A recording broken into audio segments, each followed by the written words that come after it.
pode ser útil, porque aí garante a gravação se der algum problema. Então, nós vamos falar aqui da introdução.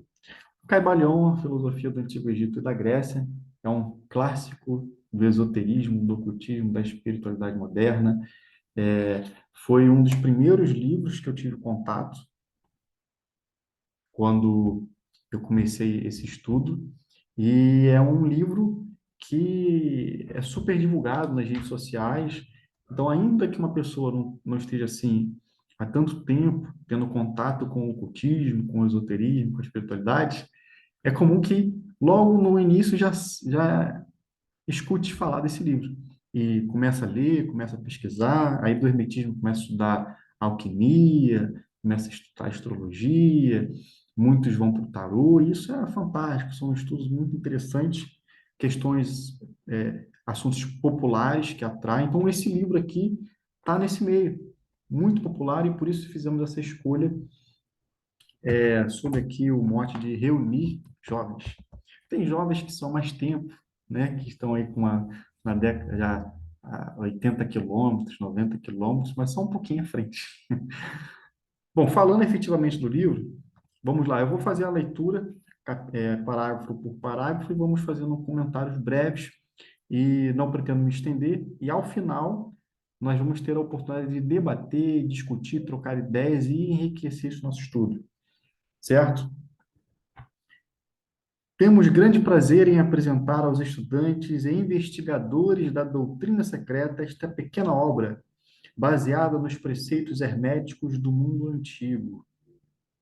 Existem poucos escritos sobre este assunto, apesar das inúmeras referências feitas pelos ocultistas aos preceitos que expomos, de modo que, por isso, esperamos que os investigadores dos arcanos da verdade saberão dar bom acolhimento ao livro que agora aparece. Logo no começo se fala sobre a doutrina secreta, que é feita uma apresentação de um assunto para aqueles que investigam a doutrina secreta. A doutrina secreta, afinal, o que é? A Helena Petrovna Blavatsky realizou a publicação de uma extensa obra chamada Doutrina Secreta, em vários volumes. Então, a doutrina secreta está publicada. Você pode comprar, pode adquirir, colocar na sua estante como enfeite ou não, para estudar também. É, Então, a doutrina secreta está publicada. Será então que ela deixou de ser secreta? A doutrina não secreta? Será que abrindo a obra e lendo o livro de cabo a rabo, será que ela vai continuar secreta ou ela vai deixar de ser secreta? Essa é uma questão muito interessante, porque assim como a gente vai perceber ao longo do estudo, é um assunto que é permeado de pontos esotéricos, herméticos. É só a gente lembrar daquele vasilhame, que o pessoal chama de hermeticamente fechado, né? Então, é um assunto espiritualmente fechado. Mas por quê? Porque, ainda que a gente possa escrever páginas e páginas, quilômetros de papiro, ela vai continuar secreta, porque ela somente se desvela de dentro, da boca para dentro, né? Não da boca para fora. É no âmago do coração, no silêncio da consciência, fazendo esse profundo investigar, que a gente consegue vislumbrar e levantar um pouco do véu e acessar aquilo que para essa consciência superficial é secreta. E ela se torna secreta pela nossa falta de habilidade para conseguir perscrutar esse assunto. Uma mente embrutecida, uma mente bárbara, uma mente talhada nos hábitos comuns da sociedade, com vícios de pensamento, com modos de pensar repetitivos, só consegue processar, na maioria das vezes, uma ideia sob um caminho. Por isso a doutrina ela se torna secreta. Ela é secreta porque a gente não consegue acessar, mas ela não é secreta em si porque ela quer ser secreta. Na verdade, ela quer ser desvelada.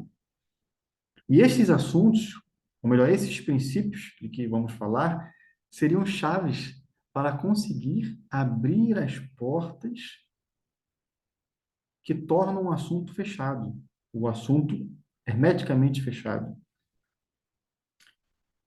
E diz: existem poucos escritos sobre este assunto, apesar das inúmeras referências feitas pelos ocultistas aos preceitos que expomos, de modo que por isso esperamos que os investigadores dos arcanos da verdade saberão dar bom acolhimento ao livro que agora aparece.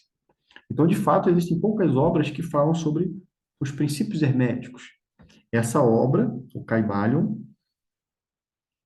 dedica-se a transmitir, ou pelo menos tentar transmitir, algo dessa filosofia do Antigo Egito. O fim desta obra, ou seja, o objetivo desta obra, não é a enunciação de uma filosofia ou doutrina especial, ou seja, aquilo que está num patamar ou colocado como a revelação. Esta aqui é a verdade. Sabe? Como se fora disso aqui você não vai encontrar outro caminho. Não é esse o objetivo. Até porque a proposta é incentivar e cultivar uma mente livre de dogmatismos, mas sim fornecer aos estudantes uma exposição da verdade, veja, uma exposição, fornecer, elucidar, que servirá para reconciliar os fragmentos do conhecimento oculto que adquiriram, mas que são aparentemente opostos uns aos outros e que só servem para desanimar e desgostar o principiante neste estudo. Então, o que que ele está querendo dizer? Ou eles estão querendo dizer nesse momento aqui da obra? Quando a gente pesquisa, investiga, pode ser que a gente encontre questões contraditórias que podem assustar, causar espanto e confundir. Isso pode, inclusive, desanimar a investigação. Mas estes ensinamentos podem colaborar para reconciliar estes polos ou extremidades. Espírito e matéria, mas eu estou aqui, então eu tenho um espírito que vive uma experiência terrena, ou eu tenho um espírito, quer dizer, olha só, olha a frase, eu tenho um espírito, né? Ou ego, a personalidade fala, eu tenho um espírito, não é o espírito que tem a personalidade. Paradigma, espírito, matéria, a vivência nesse mundo pode significar uma aparente contradição. E é um dos pontos super interessantes que a gente pode amoldar aqui no que está falando. O nosso intento não é construir um novo templo do conhecimento, mas sim colocar nas mãos do estudante uma chave mestra com que possa abrir todas as portas internas que conduzem ao templo do mistério, cujos portais já entrou. Então, aqui na nota de rodapé, quando menciona o templo do conhecimento, diz o seguinte: a palavra conhecimento corresponde exatamente à palavra grega gnosis, que os iniciados criaram para não atribuir a si o maior atributo da divindade, que é a ciência. O homem nada sabe, mas é chamado a tudo conhecer, diz Eliphas Levi. Isso está aqui como nota do tradutor. Então, o objetivo não é criar uma nova religião. O nosso intento não é construir um novo templo ou uma nova religião, trazer uma revelação, mas é apresentar chaves, meios para compreender aquilo que está posto no mundo, compreender as grandes religiões. Nenhum fragmento dos conhecimentos ocultos possuídos pelo mundo foi tão zelosamente guardado como os fragmentos dos princípios herméticos que chegaram até nós através dos séculos passados, desde o tempo do seu grande estabelecedor, Hermes Trismegisto, o mensageiro dos deuses, que viveu no Antigo Egito quando a atual raça humana estava em sua infância. Então, esses fragmentos chegaram até nós por pessoas que cuidaram zelosamente dessa tradição e por meio dessas pessoas foi possível nós termos acesso. Vejam, nós estamos falando de uma filosofia que, de acordo com o autor da obra, tem sua origem no Antigo Egito, na época de Abraão, aquele Abraão do Velho Testamento. Como que isso conseguiu chegar até nós? Atravessar a Idade Média, passar pela guilhotina, pelo pelourinho, pela fogueira e conseguir chegar até nós. Isso porque pessoas se dedicaram, acreditando na veracidade, na força desse conhecimento, uma força transformadora, e, portanto, resistiram aos obstáculos, e por isso chegou até nós. Contemporâneo de Abraão, e se for verdadeira lenda, instrutor deste venerável sábio, Hermes foi e é o grande sol central do ocultismo, cujos raios têm iluminado todos os ensinamentos que foram publicados desde o seu tempo. Vejam que coisa, digamos, audaciosa. É o sol central do ocultismo, a origem desse conhecimento, que hoje nós temos acesso como esoterismo, ocultismo, espiritualidade. Todos os preceitos fundamentais e básicos introduzidos nos ensinamentos esotéricos de cada raça foram formulados por Hermes. Mesmo os mais antigos preceitos da Índia tiveram indubitavelmente a sua fonte nos preceitos herméticos originais. A gente pode mencionar Hermes como um ser humano, como uma personalidade, e a gente acredita que, de fato, ele pode ter existido fisicamente, né, como uma pessoa. Porém, se a gente perceber no texto, se menciona de forma repetitiva o mestre, buscar o mestre, encontrar o mestre. E que, para nós encontrarmos o mestre, é preciso que a mente esteja preparada e os ouvidos prontos para ouvir. Então, independente do tempo e do local, é possível que a gente possa acessá-lo. Tanto que o texto fala sobre vários lugares do planeta, distantes, muito distantes, quilômetros, léguas de distância. Apesar disso, supostamente esses pontos se encontram em Hermes, no Antigo Egito. Será então que ele é um homem? Ou foi um homem? Ou será que é um ser espiritual ou algo que pode estar dentro de nós e que nós podemos acessar hoje, nos tempos atuais? Então, Hermes nos apresenta uma chave mestra, enquanto sábio dos sábios, o três vezes grande, ele nos apresenta a chave mestra para desvelar a doutrina, chamada secreta, levantar o véu de Ísis, que está dentro de nós. Da terra do Ganges, ou seja, na Índia, muitos mestres avançados se dirigiram para o país do Egito para se prostrarem aos pés do mestre. Essa parte final, aos pés do mestre, é muito interessante. Tem uns autores que colocam assim palavras específicas, né, termos específicos, e eu acredito que aqui pode ter sido intencionalmente. Dele obtiveram a chave mestra que explicava e reconciliava os seus diferentes pontos de vista. E assim a doutrina secreta ficou firmemente estabelecida. De outros países também vieram muitos sábios, que consideravam Hermes como o mestre dos mestres. E sua influência foi tão grande que, apesar dos numerosos desafios, perdão, e sua influência foi tão grande que, apesar dos numerosos desvios de caminho de centenas de instrutores desses diferentes países, ainda se pode facilmente encontrar uma certa semelhança e correspondência nas muitas divergentes teorias admitidas e combatidas pelos ocultistas de diferentes países atuais.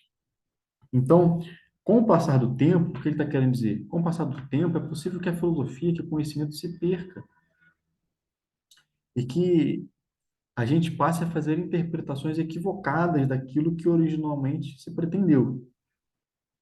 O que está se dizendo aqui é que esse conhecimento, ou essa sabedoria, foi tão, é tão forte que, apesar dos desvios, ela consegue se manter. E sua influência foi tão grande que, apesar dos numerosos desvios de caminho de inúmeros instrutores desses diferentes países, ainda se pode facilmente encontrar uma certa semelhança e correspondência nas muitas e divergentes teorias admitidas e combatidas pelos ocultistas de diferentes países atuais. Se fala aqui, então, que pessoas de vários lugares do mundo foram em busca de Hermes e voltaram para sua terra de origem. Fala também de culturas distintas e, portanto, religiões distintas.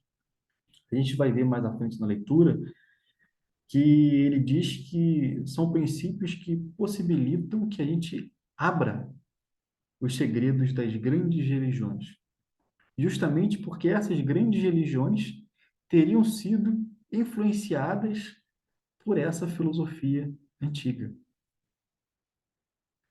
que grandes instrutores buscaram, foram até ao Egito. Há quem diga que Jesus passou pelo Egito. Aliás, aqui há pouco diz que Hermes foi instrutor de Abraão, que está lá no judaísmo, e que, em alguma medida, influencia o Novo Testamento, né, o cristianismo. E veja, então, essas três grandes religiões, né, cristianismo, judaísmo e islamismo, porque essas três religiões possuem um tronco convergente, então, os grandes segredos são velados e que a gente pode desvelá-los usando essas chaves, que no livro a gente identifica como os princípios herméticos. Os estudantes de religiões comparadas compreenderão facilmente a influência dos preceitos herméticos em qualquer religião merecedora deste nome, quer seja uma religião apenas conhecida atualmente, quer seja uma religião morta, ou uma religião cheia de vida no nosso próprio tempo. Então a gente pode também trazer um outro questionamento. Se uma religião do nosso tempo ainda assim é influenciada pelos princípios herméticos, qual é a verdadeira fonte dessa sabedoria? Seria um homem físico ou seria uma fonte espiritual?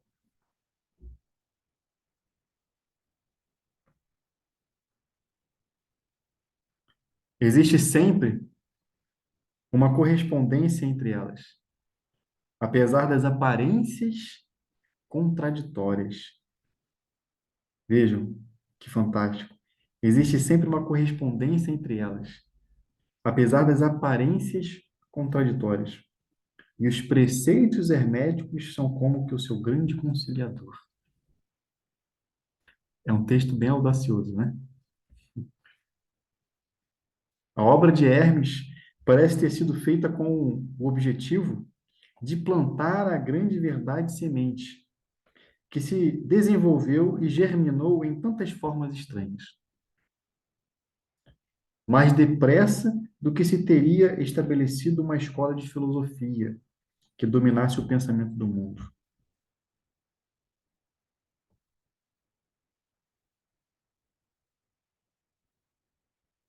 Então, embora possam surgir desvios e o pensamento seja eivado por ervas daninhas, por conta de interpretações estranhas,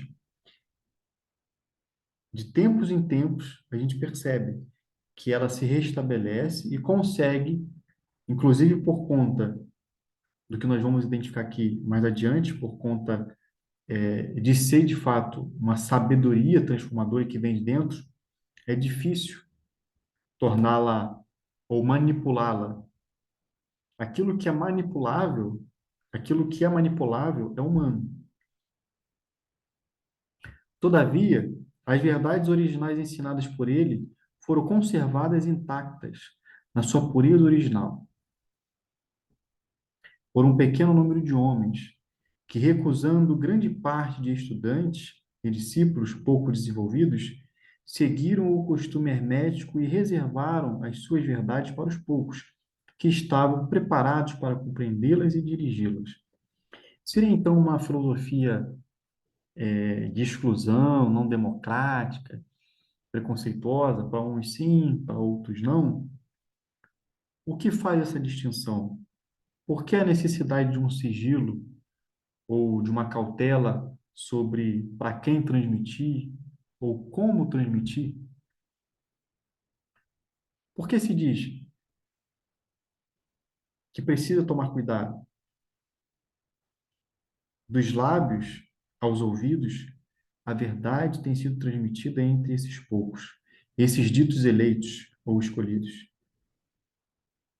Sempre existiram em cada geração e em vários países da Terra, alguns iniciados que conservaram viva a sagrada chama dos preceitos herméticos e sempre empregaram as suas lâmpadas para reacender as lâmpadas menores do mundo profano, quando a luz da verdade começava a escurecer e a apagar-se por causa da sua negligência. Eu tenho a sensação de que essa seleção ela é feita naturalmente, nesse contexto aqui do estudo que nós estamos falando. Na medida em que essa sabedoria que vem de dentro, ela só vai aparecer, se manifestar, se expressar, quando o nosso ser está preparado para tanto. Dos lábios aos ouvidos, a verdade tem sido transmitida entre esses poucos. Como nós podemos selecionar aqui ou identificar quem são esses poucos? Será que nós conseguimos identificar? Será que é possível esses seres que aqui estão, nós, identificarmos? Então eu posso falar, eu sou o mestre, eu tenho a verdade para te dar. Eu sou o mestre, eu tenho a sabedoria para transmitir para você. Será que é disso que nós estamos falando? Ou será que nós estamos falando de algo mais metafísico? Talvez a gente esteja falando de um processo espiritual interno. Então, essa sabedoria que é transmitida dos lábios aos ouvidos, talvez seja, em verdade,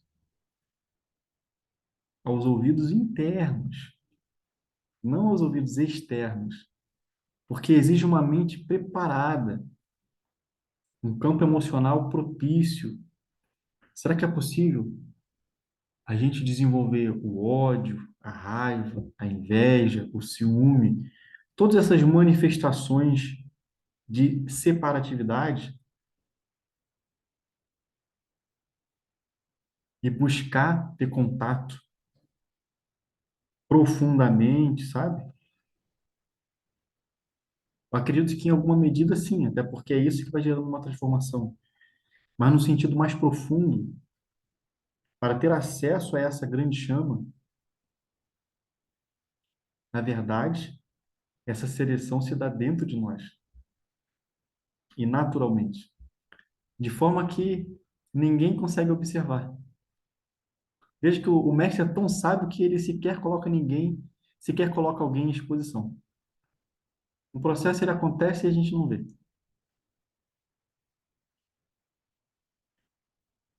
Sempre existiram em cada geração e em vários países da Terra alguns iniciados que conservaram viva a sagrada chama dos preceitos herméticos e sempre empregaram as suas lâmpadas para reacender as lâmpadas menores do mundo profano, quando a luz da verdade começava a escurecer e a apagar-se por causa da sua negligência, e os seus pavios ficavam embaraçados com substâncias estranhas.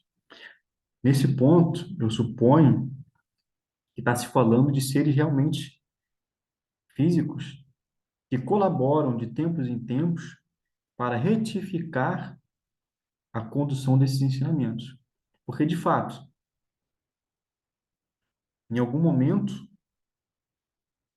essa sabedoria pode ser maculada por substâncias estranhas.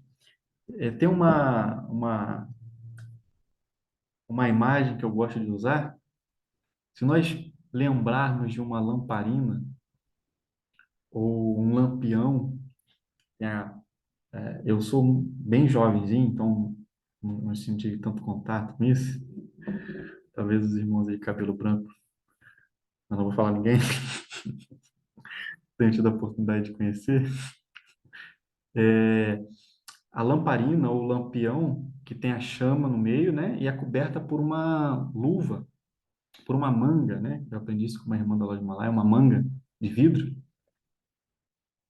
De tempo em tempo a gente precisa pegar e limpar aquela manga de vidro, aquela cobertura que protege a chama, porque ela vai sendo maculada pela fuligem, por sujeira, por poeira, mas a chama ela está ali.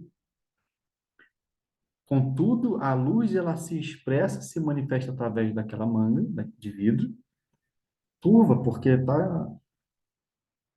tem impurezas, tem substâncias estranhas, estranhas à natureza da chama. Se diz então aqui que de tempos em tempos surgem esses grandes seres, inspirados por esta grande chama, que colabora para preservar a essência deste conhecimento.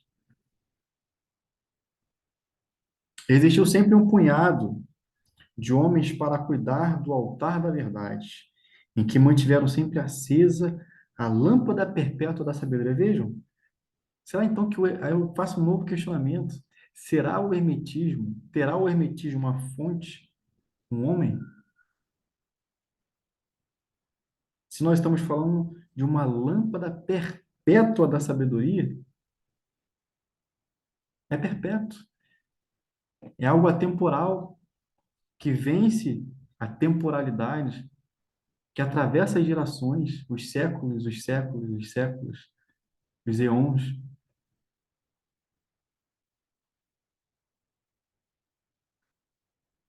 Será então Hermes um ser humano? Qual é a natureza desse ser? Será que a gente pode encontrá-lo hoje nos nossos tempos? Eu acho que sim.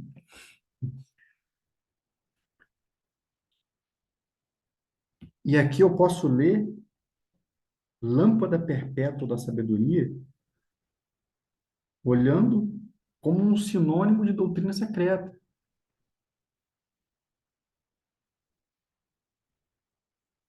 Estes homens dedicaram a sua vida a esse trabalho de amor, que o poeta muito bem descreveu nas seguintes linhas. Esse é um trecho de um poema famoso de um poeta chamado Edward Carpenter, que diz o seguinte: ó, não deixeis apagar a chama, mantida de século em século, nesta escura caverna, neste templo sagrado, sustentada por puros ministros do amor. Não deixeis apagar esta divina chama. Então é uma chama sagrada, é a chama da sabedoria, é uma chama que tem o poder de transformar e mais, uma chama que jamais apaga, que transcende o tempo, que transcende as pessoas, que inclusive é uma chama que não queima. Porque nós não estamos falando de uma chama.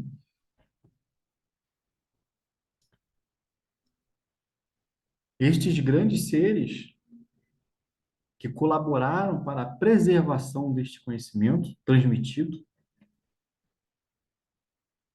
talvez sejam os grandes mestres que posteriormente contribuíram indiretamente e talvez sem querer para a formação de grandes religiões. Jesus, Buda, Krishna. Eles não falaram, eu vim trazer uma religião. Porém, dotados ou investidos por esta sabedoria, transmitiram essa força e cativaram. E daí foi desencadeado um processo que acabaram esses movimentos se tornando religiões. E como dito ainda há pouco, existe o perigo do embrutecimento do conhecimento, especialmente quando a filosofia ela se confunde com a teologia, ou mais, quando a filosofia ela se veste com o manto da teologia. E eu estou falando teologia no sentido dogmático, com a devida vênia e respeito. Estes homens, então vejam, aqui é um convite para ir além do dogmatismo, ir além do plano da religião. Existe algo mais profundo dentro de cada religião. E, portanto, dentro de todas as religiões, há a doutrina secreta, há essa sabedoria, há essa chama. E que a gente precisa realizar um trabalho de separar o joio do trigo. Portanto, estudar, adquirir discernimento para separar aquilo que representa uma pérola de sabedoria das excrescências humanas, da personalidade humana. Estes homens nunca procuraram a aprovação popular, nem grande número de prosélitos. São indiferentes a estas coisas, porque sabem quão poucos de cada geração estão preparados para a verdade, ou podem reconhecê-la se ela lhes for apresentada. Reservam a carne para os homens feitos, enquanto outros dão leite às crianças. No próximo capítulo, há um momento em que diz o seguinte: os hermetistas ignoram aquela máxima que diz é não jogar pérola aos porcos, mas adotam uma outra postura, oferecer a carne aos homens feitos e o leite às crianças. Então, eles procuram identificar a melhor forma de transmitir o conhecimento.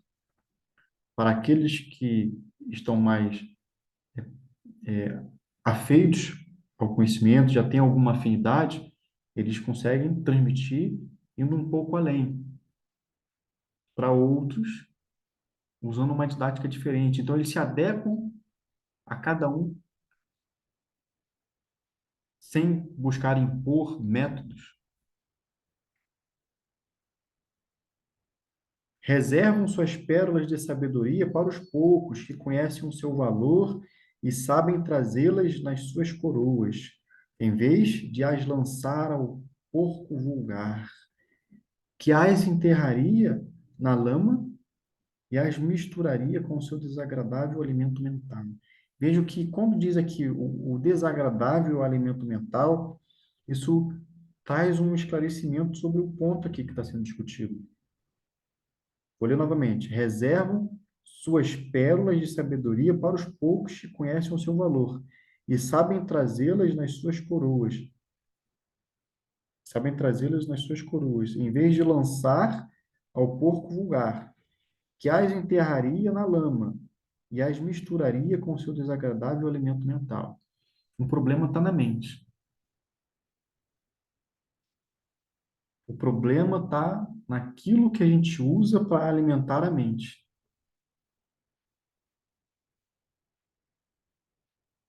Como que a gente desenvolve o nosso exercício mental diariamente? Esse é o problema.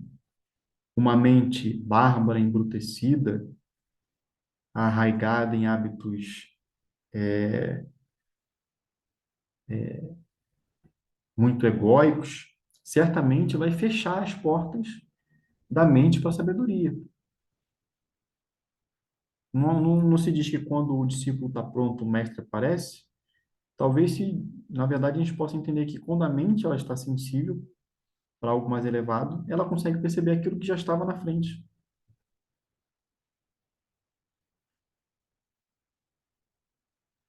Então, a gente não precisa buscar exatamente, sabe?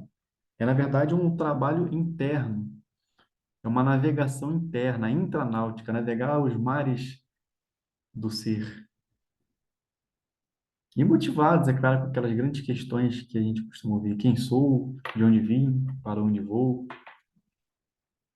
Bom, mas eu posso falar aqui, afirmar com tranquilidade que pelo menos uma vez na vida, todos nós aqui acordamos um dia e pensamos: puxa vida, será que a vida é só trabalhar, ganhar dinheiro, pagar boletos?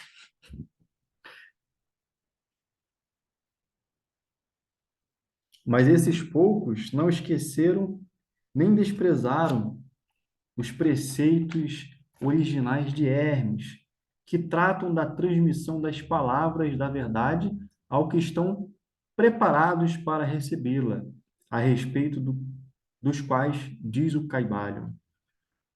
Em qualquer lugar que se achem os vestígios do mestre, os ouvidos daqueles que estiverem preparados para receber o seu ensinamento se abrirão completamente. Isso aqui, eu acho que resolve o paradoxo da questão de buscar e encontrar o mestre.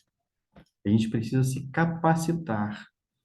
Nós precisamos realizar um trabalho de autocultura, um trabalho de lapidar a pedra bruta, nos tornar sensíveis à luz dessa chama sagrada. Em qualquer lugar que se hajem os vestígios do mestre, vejam, eu acho que isso é até interessante, os vestígios do mestre. É possível que mesmo todos nós aqui tenhamos a experiência, até diária, de estar com o mestre e a gente não percebe. Ora, como assim? Então o mestre acorda comigo? Acorda. Eu tomo um cafezinho também. Por que você não convida o mestre para um café também? A questão é nós percebermos o aqui e o agora e estar disposto a assimilar, sabe, a receber ou mais, a escutar aquilo que diz o nosso coração. Eu sei que eu vou causar risada, é uma coisa que eu costumo falar. Existe uma contradição humana. De que contradição que eu estou falando? Eu, Gabriel, acordo, sei que eu preciso fazer uma certa coisa, um trabalho, alguma coisa, mas poxa, que preguiça. O corpo está cansado, está com preguiça, quer continuar na cama, mas tem que levantar, olha a hora. A mente, então, olha a contradição. A mente puxa para um lado, o corpo puxa para o outro. E aí a emoção, então, uma direção completamente distinta. São vários vetores, né? Dá um cálculo bem confuso. É uma contradição humana. E aí a gente se pergunta, quem sou eu? E qual é a minha proposta de vida? Será que quando a gente se alinhar com essa proposta e com o nosso verdadeiro ser, essa bagunça, essa grande contradição não vai se sanar? Por que eu estou dizendo isso? A contradição é a seguinte: a gente não age de acordo com a nossa verdadeira natureza. Porque a nossa verdadeira natureza, nós já ouvimos isso, não é deste mundo. O meu reino não é deste mundo. E nós estamos em contradição com essa natureza. A gente não age conforme quem nós verdadeiramente somos. E por isso vivemos uma vida miserável. Acorda, faz as necessidades básicas, alimentação, toma banho, cuida das crianças, arruma a casa, paga boleto.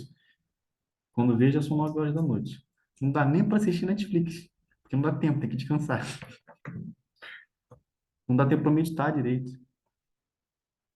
Agora, se a gente consegue estar em comunhão com o nosso verdadeiro ser, a gente pode tornar o nosso dia 24 horas consagrado à nossa verdadeira natureza, a quem nós verdadeiramente somos.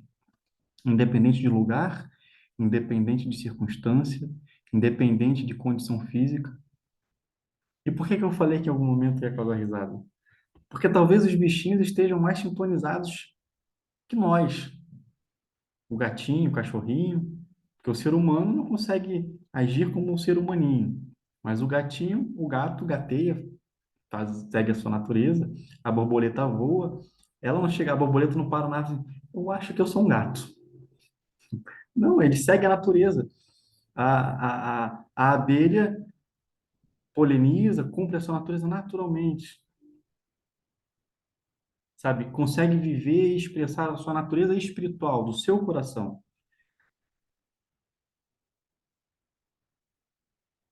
Quando os ouvidos do discípulo Estão preparados para ouvir? Então vêm os lábios para enchê-los com sabedoria. E continua. Mas a sua atitude habitual sempre esteve estritamente de acordo com outro aforismo hermético, também do Caibalho.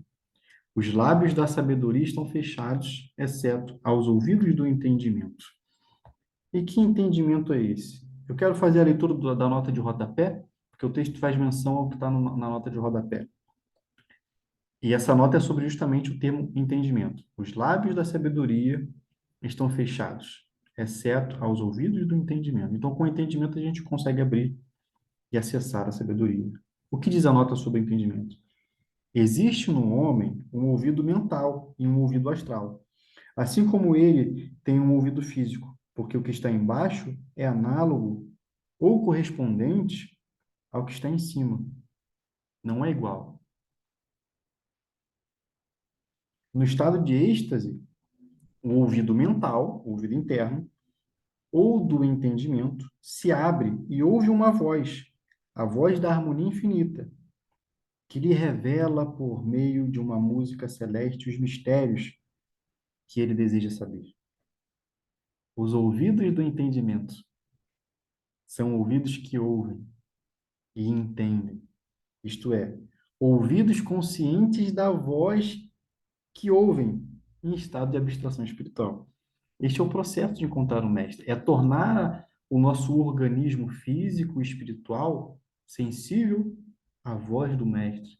E então é possível ouvir a voz do silêncio, aquela voz que fala no nosso coração. Sabe, é como se fosse uma voz que a gente vai vivendo e parece que existe uma voz, algo que está assim, um plano de fundo, questionamentos que surgem, sugestões, e você para e pensa, nossa, mas não dá atenção.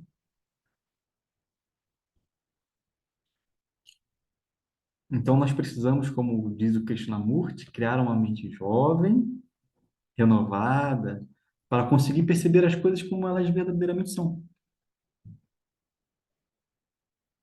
Perceber o aqui e o agora e viver a vida em sua natureza, em sua plenitude, com satisfação, com realização e, mais profundamente, com autorrealização. E essa autorrealização não é no sentido egóico, eu quero me realizar.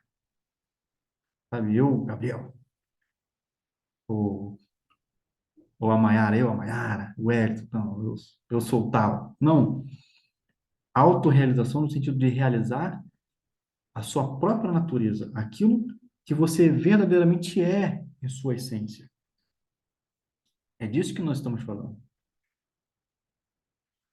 E o processo de regeneração humana é o caminho em que, por meio da autocultura, a gente vai se aproximando cada vez mais deste ser que está dentro de nós, que é quem nós verdadeiramente somos. Então a gente sai da contradição quando tem esse encontro. Os que não podem compreender são os que criticaram estas atitudes dos hermetistas e clamaram que eles não manifestavam o verdadeiro espírito dos seus ensinamentos nas astuciosas reservas e reticências que faziam. Perdão, vou ler novamente. Os que não podem compreender são os que criticaram esta atitude dos hermetistas e clamaram que eles não manifestavam o verdadeiro espírito dos seus ensinamentos nas astuciosas reservas e reticências que faziam. Ou seja, fala até meia palavra, ou seja, não revela tudo. Vai até um certo ponto, ou seja, deixa três pontinhos, sempre com reservas. E por que essa postura? Talvez por duas razões. Não apresentar aquilo que talvez o indivíduo não esteja preparado para receber e também incentivar silenciosamente, de forma subliminar, para que o outro espontaneamente busque. Talvez seja um estímulo. Na abertura do livro se diz que há pouca coisa publicada sobre hermetismo, mas isso aqui é uma parte. Nós vamos apenas lançar algo, levantar um pouco do véu. Talvez isso seja um estímulo para que a gente se esforce e consiga conquistar com a nossa investigação, com a nossa pesquisa e mesmo encarando o dia a dia, os obstáculos da vida, a gente consiga realizar esse grande trabalho. E se diz, nossa, eu quero me iniciar numa grande fraternidade, eu quero me tornar um grande iniciado, um grande mestre, sabe, usar vários poderes, clarividências, tá quase jogando um Hadouken, assim, ó, pá, jogando fogo, fazendo raio laser. Mas será que é isso que a gente precisa mesmo? É disso que nós estamos falando aqui?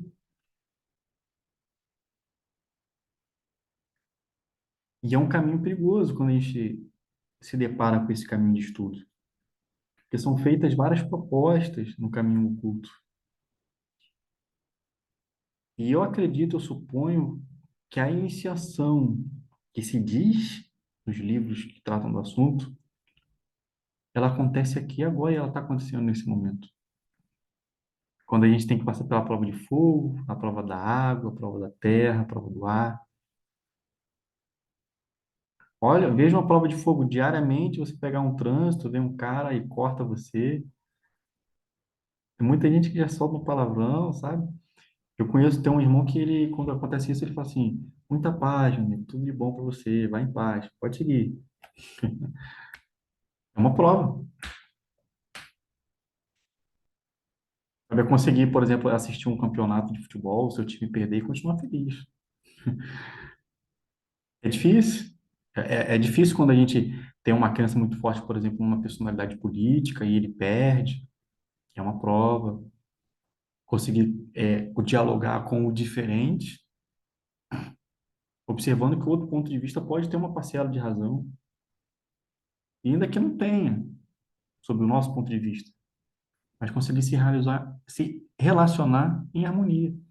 Perceber a vida que tudo anima em todas as coisas, em todos os seres, inclusive no assassino, no traficante.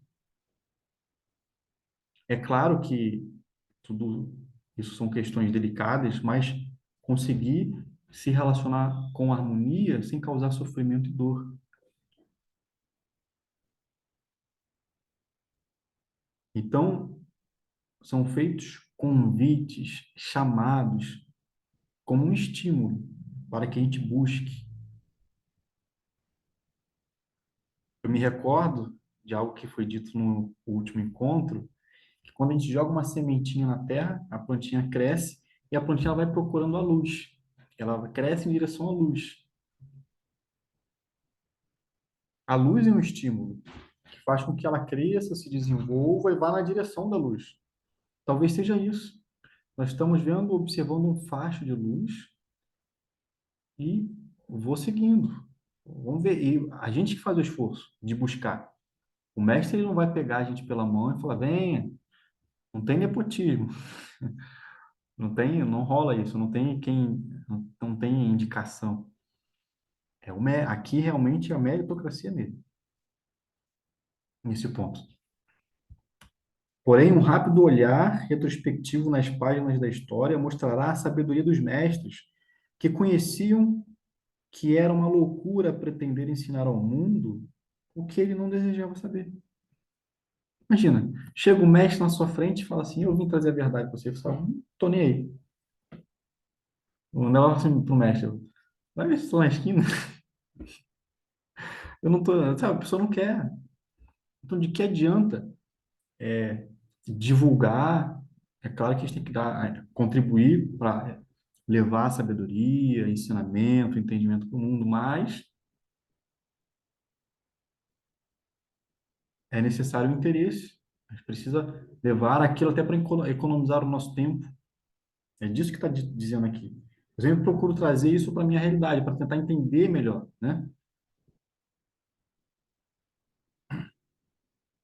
Os hermetistas nunca quiseram ser mártires. Antes, pelo contrário, ficaram silenciosamente retirados com um sorriso de piedade nos seus fechados lábios, enquanto os bárbaros se enfureciam contra eles nos seus costumeiros divertimentos de levar à morte e à tortura os honestos, mas desencaminhados entusiastas, que julgavam ser possível obrigar uma raça de bárbaros a admitir a verdade, que só pode ser compreendida pelo eleito, já bastante avançado no caminho. Vejam, esse termo eleito a gente vai encontrar muito nas escrituras cristãs. E outros termos também que nós vamos encontrar aqui nesse livro, nós vamos encontrar repetidamente nas escrituras cristãs. Eu tenho certeza que, quando nós terminarmos a leitura desse livro, quando vocês revisitarem as escrituras cristãs, vocês vão ler com outros olhos. Porque muito do conhecimento que está ali é realmente velado. E existem termos como se fossem termos técnicos.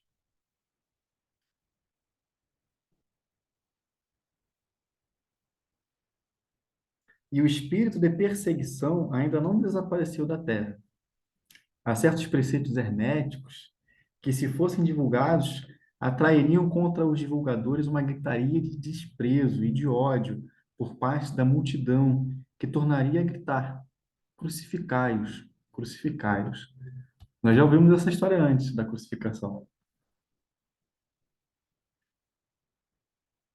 Nesta obra, nós nos esforçamos por nos, perdão, nesta obra, nós nos esforçamos por vos oferecer uma ideia dos preceitos fundamentais do Caibalion, procurando dar os princípios acionantes e vos deixando o trabalho de os estudar em vez de tratarmos detalhadamente dos ensinamentos. Então, é um chamado.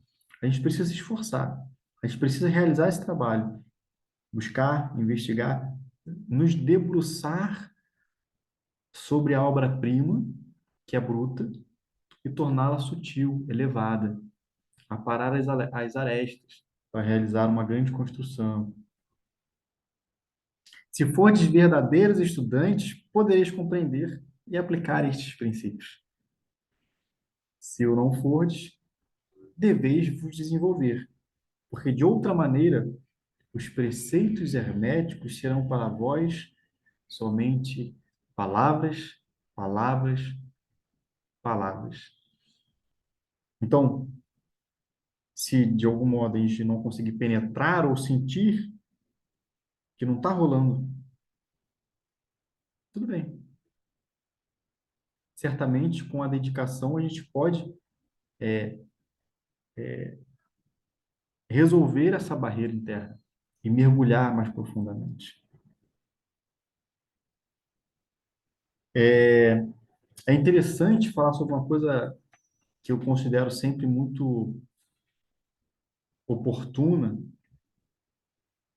que quando a gente fala de ocultismo, eu preciso aqui fazer menção de uma obra da Helena Blavatsky, O Ocultismo Prático.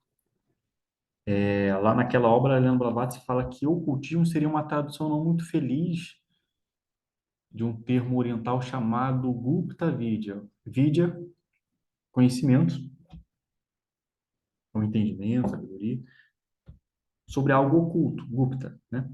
Ocultismo seria uma tradução não muito boa sobre Gupta Vidya. Então, o conhecimento do oculto fala sobre muita coisa. Psiquismo, quiromancia, mediunidade, poderes psíquicos, viagem astral, clarividência.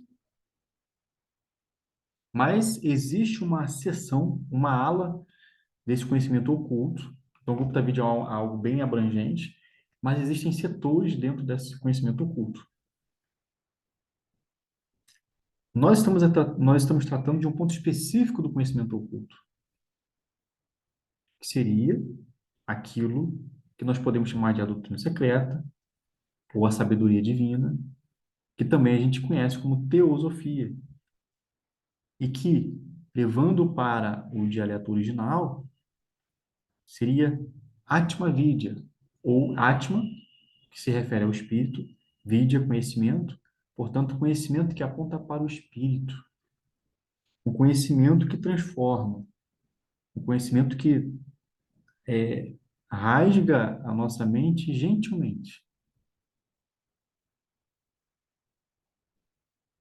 A mente, se diz, seria um espelho. E conforme a gente trabalha com a mente, ela vai se maculando com poeira. É a brisa suave da sabedoria que remove ou transmuta essas impurezas. É, portanto, a grande sabedoria, a sabedoria divina, que pode trazer essa regeneração, essa transformação, a força para realizarmos esse trabalho de autocultura, de autolapidação, de adestramento para perceber e ouvir a voz do silêncio. Isso era o que eu tinha programado para hoje. Na verdade, é uma recapitulação do último encontro, dado que nós temos hoje novos participantes, e eu espero muito reencontrá-los nos próximos encontros. E agora a gente pode começar o debate, né, trocar ideias e debater o assunto, porque eu acho que essa é a parte mais rica do encontro.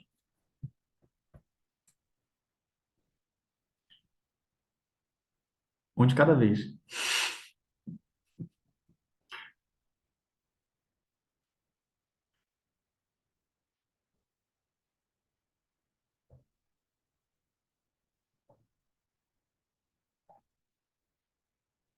A Amanda abriu a tela, acho que ela quer falar alguma coisa.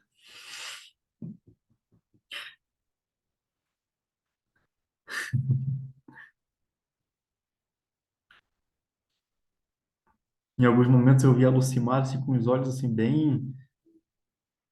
Falei, meu Deus, eu tô assistindo essa menina, o que que tá rolando ali?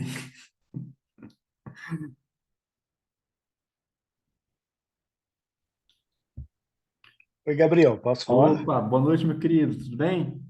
Tudo jóia? Joia. Gabriel, eu queria complementar um pouco aí que eu tenho uma edição aqui que é da editora Pensamento, que se chama assim, o Caibalion, edição definitiva e comentada. Um estudo da filosofia hermética por William Walker Watkinson. Então, essa edição mais recente da Pensamento, ela tem uma introdução mais detalhada e que explica um pouco daí sobre o autor, que os três iniciados é o pseudônimo desse William Walker Watkinson. E é bem interessante que fala muito sobre hermetismo, assim, uma introdução bem feita por esse pesquisador. Então, eu acho que complementa um pouco, assim, porque é, a gente, o hermetismo, ele não tem uma, digamos, o que é mais consistente do hermetismo é Tábua da Esmeralda, né? E muitos estudos esparsos, vamos dizer assim, né? Então, eu acho que complementa um pouco. Deixa eu mostrar a capa aqui para você. Eu acho que é interessante a gente trazer também a público aí para todo mundo que está estudando esse livro conhecer também um pouco mais, né? O Só William queria. Atkinson, ele é um estudante renomado, né? Ele tem outras obras super interessantes e vale a pena consultar esse livro. Você quer, Legal, era isso daí. quer compartilhar alguma coisa que você leu aí e enriquecer mais o nosso estudo dessa abertura? Bom, basicamente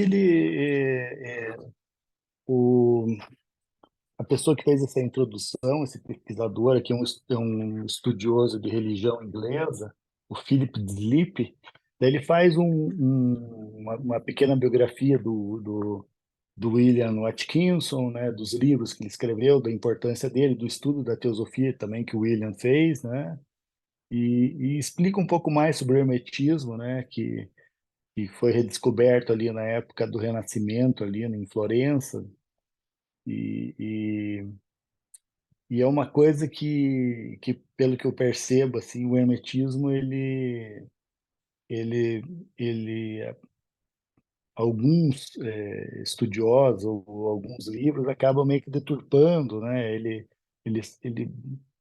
como não tem uma fonte segura, assim, uma fonte com com um respaldo grande, ele acaba ficando que muita gente utiliza de forma errônea, né? Alguns ensinamentos ali.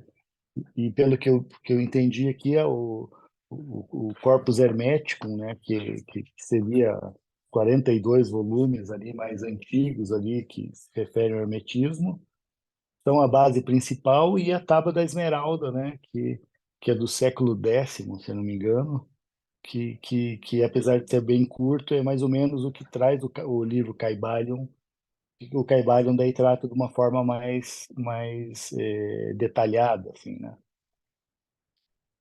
Acho que era o que eu posso contribuir, acho que era isso, Gabriel. Mas está sendo muito bom o estudo contigo aí, porque independente do autor em si, são ensinamentos assim que nos ajudam, que nem você falou, são chaves que nos ajudam a compreender melhor outros conhecimentos, né? Gabriel, posso Maravilha. fazer uma pergunta? Perdão. Claro, eu só posso só fazer um comentário aqui, porque a Tá. gente vai engatando, né? Uhum. Há quem diga, porque aqui nessa obra aparece logo na capa, né, os três iniciados. Esse livro seriam comentários sobre trechos dos pergaminhos encontrados em Nag Hammadi, no Mar Morto. O que acontece? Esse autor que você mencionou, o William Walker Atkinson, ele teria sido um desses três. São feitas especulações. Há quem diga também que a Mabel Collins, que produziu, né, aquele livro A Luz no Caminho, teria sido uma delas, um desses três iniciados, mas são suposições que eu pretendo falar isso em outro encontro. Oi, Amanda. Era essa a pergunta. Exatamente essa. Obrigada. E aí o Wellington que levanta a mão, né? Eu levantei a mão e era justamente isso. Então, nós três pensamos na mesma coisa ao mesmo tempo, porque eu não vou dar spoiler também, como você vai comentar mais para frente, e eu iria fazer esse questionamento aí, mas vamos deixar um pouco mais para frente. Mas, como fala ali aos pés do mestre, só para trazer uma questão, que o Upanishad significa sentar aos pés do mestre para ouvir os ensinamentos. Então está tudo conectado. O Upanishad. E talvez alguns amigos aqui que estão tendo contato possivelmente pela primeira vez com esse tipo de estudo, não sei, talvez não saibam o significado do Upanishad, qual é a origem. Quero então dar a oportunidade para o Hector falar brevemente sobre o que seria o Upanishad, que aí eu vou fazer uma conexão com o nosso estudo. Você pode falar, Hector? O Upanishad ela vem dos ensinamentos também considerado dos Vedas, Vedanta, e e a tradução literal, o que eu quis trazer mesmo assim, da tradução literal dela é sentar-se ao lado ou aos pés do mestre para ouvir os ensinamentos. E vem de uma tradição discípulo-mestre, mestre-discípulo, que é param, né, que é ouvir, não é escrito. Então, a Upanishads ela vem dessa tradição que remete aos Vedas, os últimos ensinamentos dos Vedas, que também se tornou os Vedanta. Então, Vedanta vem o Bhagavad Gita, vem o Upanishad, também entra os Yoga Sutras também, né? Então, Mahabharata, né? Mahabharata. E, inclusive, hoje saiu uma reportagem muito interessante no G1 que a Índia está querendo se passar a chamar Bharata, que é o nome tradicional, o nome védico, o nome como você comentou, Mahabharata. Mahabharata como era chamada a Índia antigamente, Bharat. E eles estão querendo voltar esse nome para a Índia, né? Bharat. E quem gosta mesmo assim de ouvir grandes épicos, o Mata é considerado o maior épico, né, da humanidade, né? Vale muito a pena. Que termina com Bhagavad Gita, né? Ou seja, vejam que nós estamos falando da filosofia do Antigo Egito e da Grécia, que está relacionada com a filosofia oriental hindu. E essa filosofia, de acordo com os autores, inspirou Abraão, lá no no Antigo Testamento. Então, assim, é, a gente pode chegar à conclusão de que não existe uma separação ou uma verdade no sentido de esta religião aqui vai trazer para você a salvação. É, é essa a sugestão aqui do pensamento que a gente pode desenvolver. A gente pode, inclusive, perceber que os movimentos filosóficos, espirituais, começam a ter problemas quando se manifestam como eu tenho uma revelação para te dar. Do tipo, eu sou a revelação da hora, a novidade. Porque isso já cria um obstáculo, do tipo, eu tenho a verdade, você não tem, eu tenho ela para te dar. Você não sabe. Então, a experiência do outro, porque veja, todos nós aqui podemos investigar esses assuntos quando encontramos com o nosso ser interno.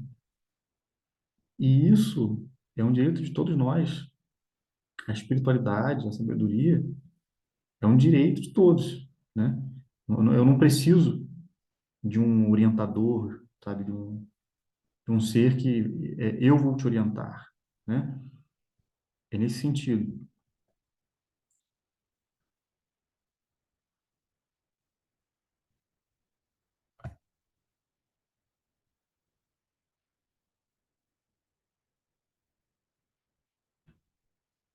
Oi, Isabel.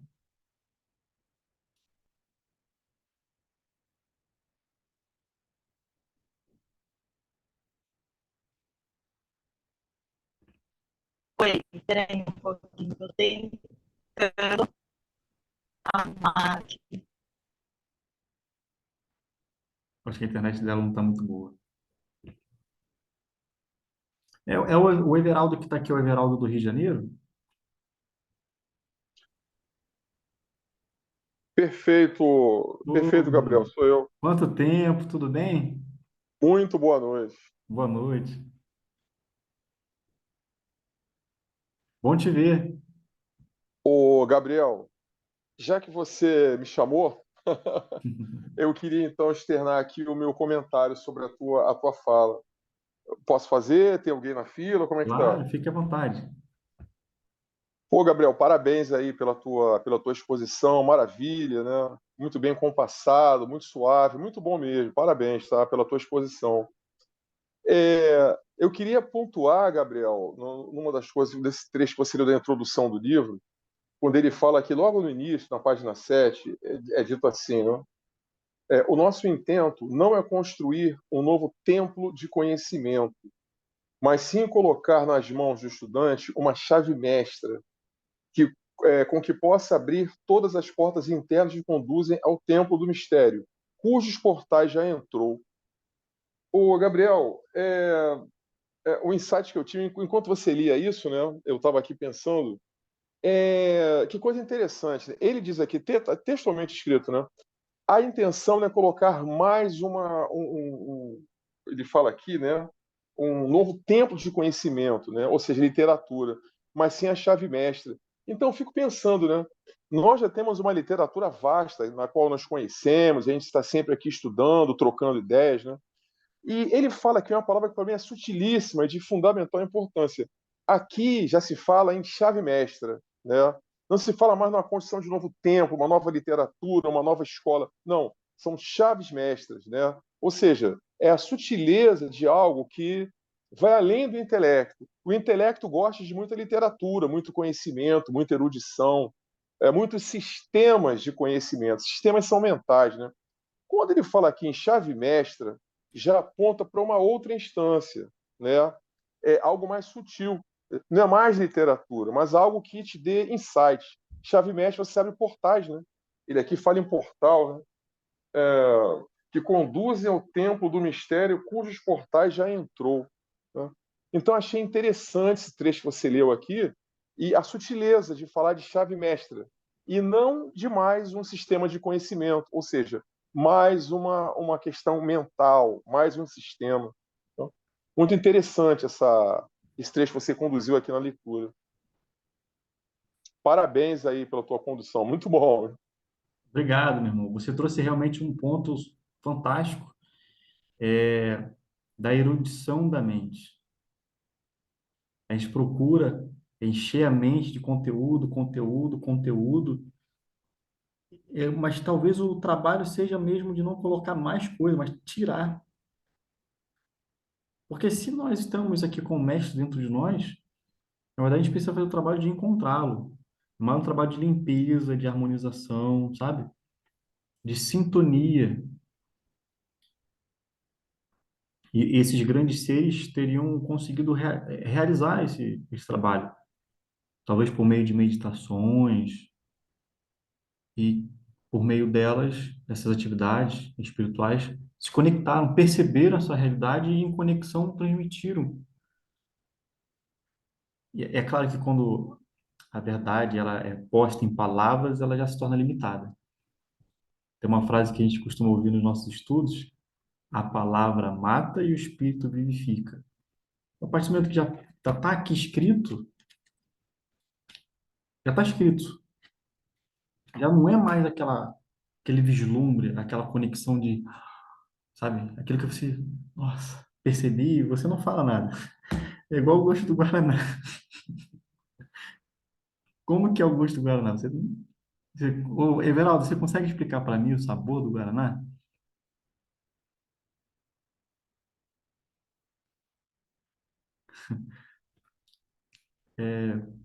A pessoa precisa beber.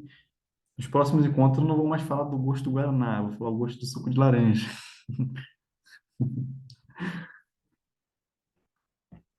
Tem um trecho lá nos Aforismos de Patanjali que eu estou tentando identificar aqui, mas eu não estou achando. Eu também não lembro qual é a seção do livro que fala que o conhecimento leva até um limite, o intelecto leva até um ponto, mas existe um limite. E é a luz da intuição que faz a gente ir além. É esse entendimento ao que o livro se refere. A sabedoria ela é acessada pelo entendimento. É um processo que vai além da mente, dessa mente que realiza processos, que coloca em cálculos, sistematiza, organiza. É uma luz espiritual. Esse é o entendimento, né? Eu acho que foi isso que você quis sugerir, né, Aguinaldo?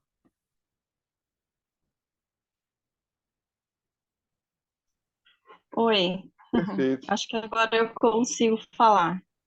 Vamos lá. É, acho que uma das questões que chamou bastante atenção, além do que o Everaldo acabou de dizer, que até une um pouco o que chamou atenção, essa questão principalmente das chaves mestras, né? A gente sabe que de tempos em tempos, esses grandes seres, eles vêm à humanidade para nos entregar justamente algumas chaves mestras para aquele momento, para aquela época, para aquelas pessoas daquele momento, aquela geração em si, e o que se pretende fazer e construir para as próximas gerações. Então, às vezes a gente tem aquela intenção, por exemplo, leio tanto, e às vezes fico com várias questões, e muitas vezes são questões assim, não é uma questão de um ímpeto, né, da parte íntima, mas sim muito questionamento de especulação, né, de querer saber mais, né, e não aprofundar naquilo que a gente já sabe, né? A Blavatsky, ela diz que a nossa vida é a senda. Se você tornar a sua vida a senda, então isso quer dizer o quê? O que nós vivemos que pode ser a senda? Ela não diz isso ou aquilo é a senda, ela diz a vida pode ser a senda. Então, o que nós não estamos, na verdade, né? Conseguindo observar em nossas vidas que nós não conseguimos encontrar essa semente da senda. Se ela diz que torne sua vida a senda, ela não diz faça isso para se tornar a vida a senda. Ela diz torne a sua vida a senda numa primícia, né, numa coisa mais reduzida e tal. Depois ela vem com todo um contexto, lógico, explicando sobre todo o trabalho que ela deixou para nós. A intenção, né, de ter deixado todo esse trabalho, pelo menos é o que eu vejo, é justamente para a época em que necessitava tudo aquilo que era necessário. Então, a gente olha para as obras da Blavatsky, elas são praticamente textos científicos. Ela tem uma perspicácia, ela vai fundo nos temas, né? Que hoje em dia, dependendo do adolescente ou de outra pessoa, ela não consegue nem ler a metade aqui dos livros, né? Principalmente da doutrina secreta e tal. Por quê? Há uma forma de hoje nós estamos pegando o que é necessário, que esses adolescentes, que a geração em geral, que é diferente, realmente, né? A comunicação hoje é diferente. Isso não desqualifica jamais o que ela nos deixou, né? O que estou querendo dizer com isso? Que essas chaves, elas vêm a cada época para ser entregue ao momento o que é necessário entregue. E, às vezes, nós não sabemos realmente como que eu vou meditar. Realmente, muita gente não sabe, né? Fala claramente, como assim? O que é compreender um processo mental para que eu possa realmente chegar a claramente, vamos dizer assim. Eu preciso compreender o que está acontecendo com a minha mente, o que me leva àquilo, né? Então, esses seres, eles vêm para dar essas chaves. Como que você vai trabalhar agora para você conseguir entrar em estado meditativo? Como que você vai fazer para você conseguir agora fazer, né, esse processo de entrar na cela? Porque o ser humano ele vai se modificando. Eu não gosto de dizer que o ser humano vai evoluindo, porque nós não tem como você garantir a que ponto de evolução um ser humano pode chegar sem um conhecimento real, né, de tudo isso que a gente está lendo. O real é você comprovar, você ter o conhecimento e você ir comprovar, né? Então, como que eu vou garantir que a humanidade está um processo evolutivo constante se eu não consigo comprovar que essa humanidade está conseguindo comprovar o que é entregue? Nós ficamos na parte metódica, na leitura, né? na letra morta, vamos dizer. Até que ponto nós conseguimos realmente se aprofundar nesse conhecimento e tal. Então, as chaves é isso. Esses mestres, para mim, eles vêm, entregam para a gente, para aquele momento. Sem eles, dificultaria muito a gente aproximar do íntimo, porque nós perdemos as chaves. A cada época e a cada geração é necessário estar avivando, né? Então, não só de geração em geração, vamos dizer, mas em dados momentos, no período da humanidade, vem esses grandes seres que ajudam a gente a resgatar, né? Então, às vezes a gente pensa assim, que nem o Gabriel, né, falou, eu não busco que alguém me traga a verdade, né? Realmente, a gente não pode ficar esperando essa verdade cair do céu, né, no nosso colo. Mas as chaves, elas servem justamente para isso. Como que eu vou fazer para eu me conectar e ir em busca dessa minha verdade, que é eu comprovar o real. A verdade é você comprovar. A gente pode ver inúmeros, a gente pode ver muitos livros, todo esse conhecimento de alguém que ele deixou registrado, mas ainda é um conhecimento que está sendo transmitido através da palavra que já está, né, já matou metade da história. O real é a gente conseguir meditar. O real é a gente chegar lá. Então, o real é chegar nessa parte hermética. O real é saber quem é, né, esse princípio hermético. Quem é Hermes? O que é hermético? O que significa? Tudo isso a gente pode buscar explicações, mas é a meditação que vai trazer a resposta real, né? E esses grandes seres, eles vêm para nos dizer o que eu preciso no momento. Então, sem esses grandes seres também fica muito mais difícil. Então, eu acho que é a minha contribuição de hoje. A Elizabeth pediu a palavra, mas eu quero fazer aqui um breve comentário, endossando o que você trouxe, Isabel. Eu conheço uma frase que diz assim: conhecimento sem sabedoria não passa de uma mera informação. A partir do momento que eu abro o livro e leio, eu passo a conhecer as informações contidas no livro. Mas sem a luz da sabedoria, não passa de uma mera informação que eu passei a conhecer. A minha avó fala assim: poxa, tem tanta gente com pós, doutorado, mestrado, sabe, um monte de coisa. Mas a frase dela era meio dolorida. Mas você olha para a vida, olha os atos, como é que é? Parece um monte de burro com um livro nas costas. Elizabeth, você levantou a mão, né? Sim, eu levantei a mão, mas eu caí, daí eu voltei, eu escutei muito cortado o que a irmã falou. Vamos ver se me ouve. É, eu só queria reforçar tudo, tudo que foi falado por todos os irmãos que comunicaram aí. Coisa que eu vejo, uma reflexão sobre quando o ouvido então que hão de encher-nos com sabedoria, né? E existem,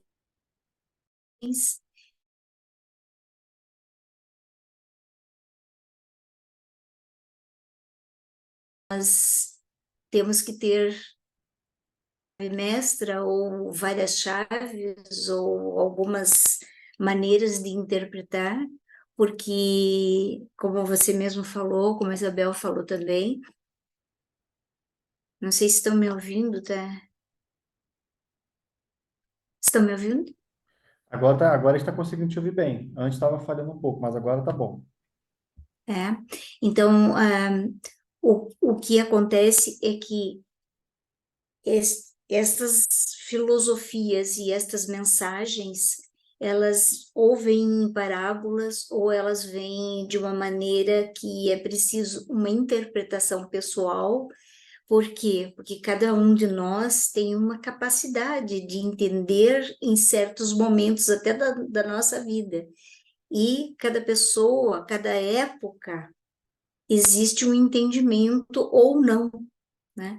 Então, provavelmente, quando estudando este livro aqui, alguns de nós vão ter reflexões que vão levar a uma sabedoria muito maior do que outros de nós, porque são interpretações muito pessoais, né? Mesmo pode ser que a gente não tenha condições ou não saiba como usar essa chave mestra e para realmente entender. Então, eu acho que cada um de nós vai entender de acordo com a sua vivência, de acordo com os seus conhecimentos, e vai adquirir uma certa sabedoria. E também uns vão ajudar os outros. Quem entender melhor vai puxar alguns de nós para que a gente consiga uma sabedoria melhor que a gente possa alcançar, mesmo com estas chaves mestras. Isso já demonstra que é difícil a gente ver as coisas como elas verdadeiramente são, por conta do nosso eu que se projeta. Então a gente vê a coisa de acordo com também aquilo que nós somos, ou como nós nos identificamos, projetamos. Realmente é um exercício muito difícil, é um trabalho difícil. E que por isso que exige muito desapego, inclusive desapego com relação aos nossos próprios conceitos desenvolvidos, preconceitos, costumes. Por isso que a gente precisa estar atento para tentar enxergar as coisas como elas verdadeiramente são, de forma espontânea, inequívoca. E a meditação pode ajudar nesse trabalho de adestrar a mente para ela ficar atenta e conseguir perceber as coisas. A meditação talvez seja o método mais efetivo ou um método super aconselhado. Talvez assim fique melhor.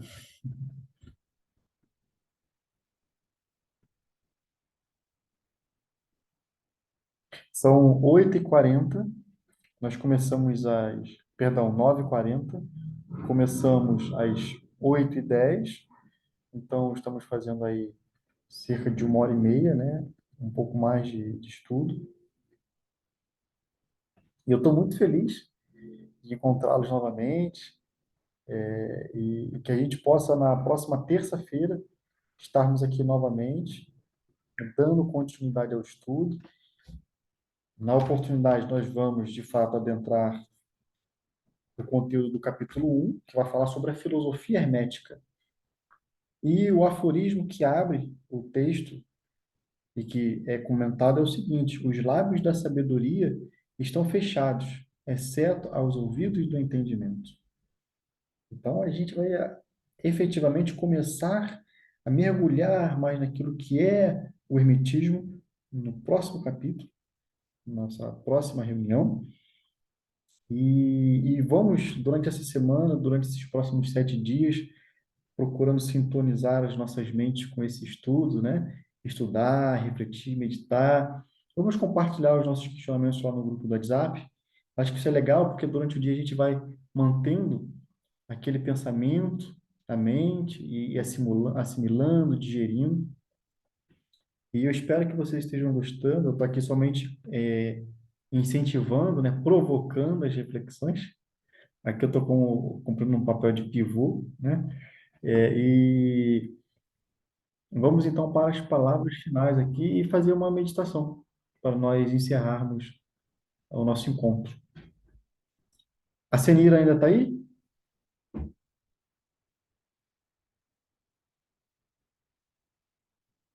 Ela deve estar com dificuldade para abrir o microfone.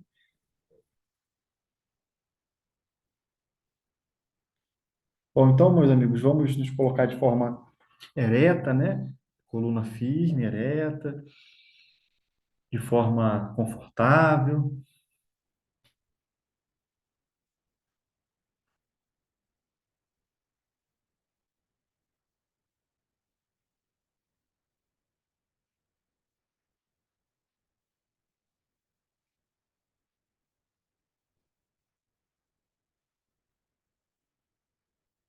Realizando respirações mais profundas.